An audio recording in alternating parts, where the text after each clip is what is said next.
Next, we have Ira Winterman.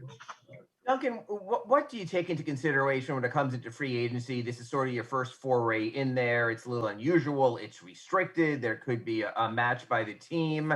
I don't want dollar figures. I'm just curious, when you sort of put your list together, whether it's a fit, whether it's winning, whether it's a place maybe you want to live, whether it's earnings potential, taking care of family, things like that. Obviously, that's something so big. I assume you've given it some thought. So roughly, what's the outline of your thought process? Yeah, I mean, of course, giving it some thought. Truthfully, like I haven't yet transitioned into, that being the priority, which obviously, it likely will be this summer, as long as, of course, developing and improving, which is probably the main priority, truthfully. But yeah, at this point, I mean, I'm similarly, not to just kind of recycle answers, but it's similar to what I had just said about USA basketball. I'm just trying to get all the information possible so I can make, the best the best decision possible. In terms of the different factors that contribute, I mean, all of them do to some extent. First and foremost, a fit, a place where I can really feel comfortable. Winning is obviously, a priority for me as well. And then, of course, it's also a business, and there's an opportunity to make money to take care of people that I love the most. So that's also a priority as well. So any place that can offer all of those is a destination that I would be excited about. Obviously, I've had an incredible experience here. And love this organization for many different reasons. So we'll see. For the most part, like I said, I haven't really shifted my focus towards that just yet. But the next weeks, months will be mostly just about gathering information and trying to make the best decision possible. What were your thoughts last summer when it was sort of shooters gone wild, from Joe Harris to Davis Bertans to basically, if you can shoot the ball, you get a big check handed to you? What was your thoughts sort of just watching how that played out, knowing that you were up next a year later? Yeah, I mean, first and foremost, really happy for those guys. And if anything, it kind of just indicated that there was a market for that skill set. So the focus really shifted to, how can I really continue to showcase my abilities, this year, show that I'm capable, help this team win, and everything else from there will just kind of fall into place. Thank you. Yep. Up next, we go to Cooper Moorhead.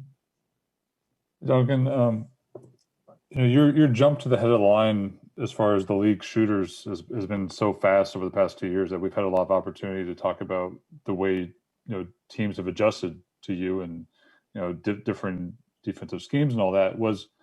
Was the Milwaukee series more of the same as far as what that progression has been like, or is there any greater takeaway from that series for you personally as far as what you want to work on?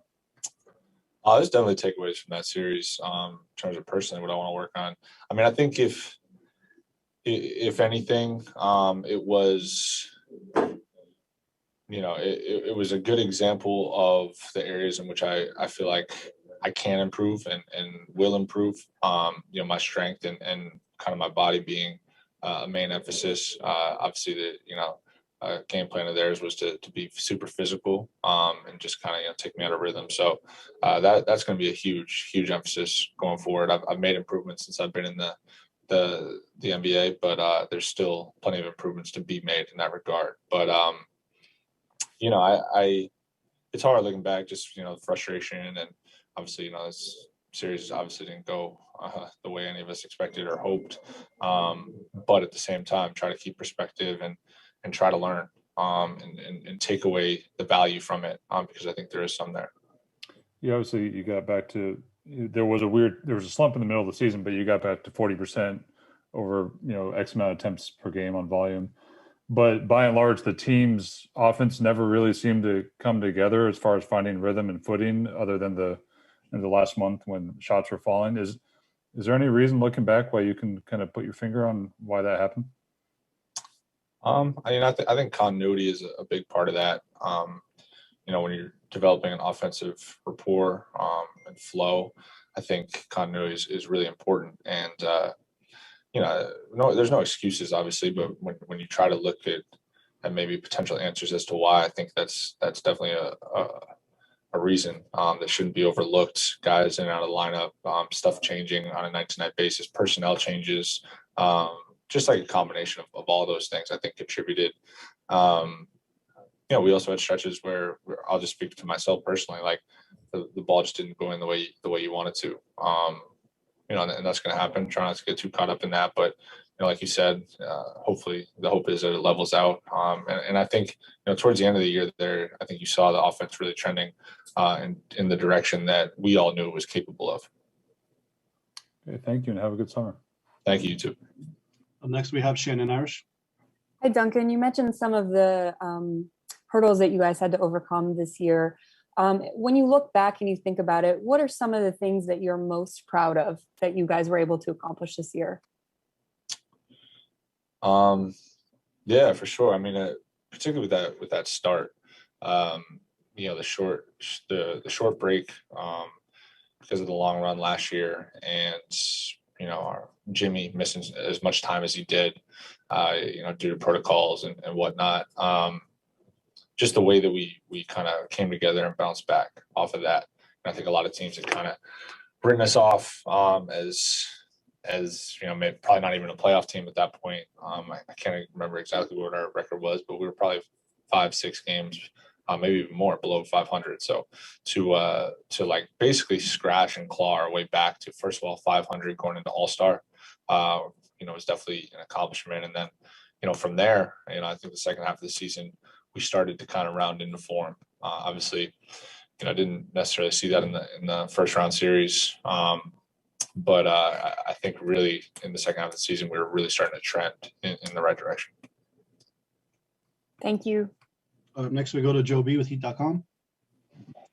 Hey, Duncan, this is kind of related to Sharon's question, but I just was curious, how proud are you of the individual accomplishments or milestones that you reached this season? I think probably the one I'm most proud of is just the fact that I played every game. Being reliable and being somebody that, the staff, the organization, my teammates can count on night in and night out. And that's not to mean that I'm always going to make shots or do this or that, but at least that I'm going to, be in position to be in position, I guess, if you will. So the fact that I was always available is something I'm proud of, particularly. And then, the shooting accomplishments kind of are what they are. Try to keep those in perspective as well. Beneficiary of a lot of different things, great teammates, kind of the ever-changing NBA and the way the game's trending. So I would say that the one I'm most proud of is just playing every game. Next, we go to Christos Saltas. Hey, Duncan. Hope you're doing well. What are the takeaways for you on and off the court this season? Takeaways. I would say from a personal standpoint, in terms of on the court, I feel like there's a lot of areas which I can really improve. And obviously, the league is getting younger and younger. And, I'm 27 years old, but I think for whatever reason, the way the NBA works these days is, 23, 24-year-olds are getting written off as, they've fully developed. I'm a strong believer that my best basketball for sure is still ahead of me. And I really believe that. And I think that I can continue to improve my game and expand on it. And, it starts really in the off season and coming back a different player next year. So my biggest takeaway is that there's a lot of growth still to be made. And that's exciting. But obviously with growth, you got to come work as well. So I'm excited to put in that work, the challenges that come with it. And just continuing to build from an individual standpoint, and then also, continue to grow and help teams win. All right, and we'll bring back Tim Reynolds. Dunk, you're talking about growth. Obviously I hate to use the term brands, it's so overused, but you've become so much of a known entity these couple of seasons. How much have you enjoyed the branching out into the storytelling, into the podcast genre? How much have you enjoyed having that voice? I really enjoyed it, honestly, and I didn't fully anticipate. I'm a relatively quiet, kept to myself guy, but I do enjoy connecting with people and kind of bridging that gap. And for a long time, people had always kind of encouraged me to be more vocal and share my story and do this and that. And traditional kind of social media felt, for me personally, and maybe it's not this way for everybody, felt a little always kind of disingenuous. So to have a platform, a long form kind of microphone, no pun intended, to the public to share my story, but also shine light on other stories that I feel are inspiring, and just kind of develop a connection with a fan base or a community. And I've really enjoyed it, honestly. I really have. And this year, as crazy as it's been with all the protocols and everything, there's been a lot of time spent in hotel rooms, apartments, inside, looking at the same four walls. So it's allowed me to challenge myself in a different venue and just kind of, have something off the court that's occupied. Not so much my time, because not all that much time really goes into it, truthfully, maybe, an hour or two a week, but mostly just kind of like my mind, which I've enjoyed. Is it here to stay? We'll see. I'm gonna run out. We got to do like 20 more episodes for sure. So we'll run through some through the off season, do some different content stuff, and we'll see from there. Thanks, Don. Yeah, for sure. Thank you guys. Appreciate it. Yep, that's it. Thank you. Hope everybody has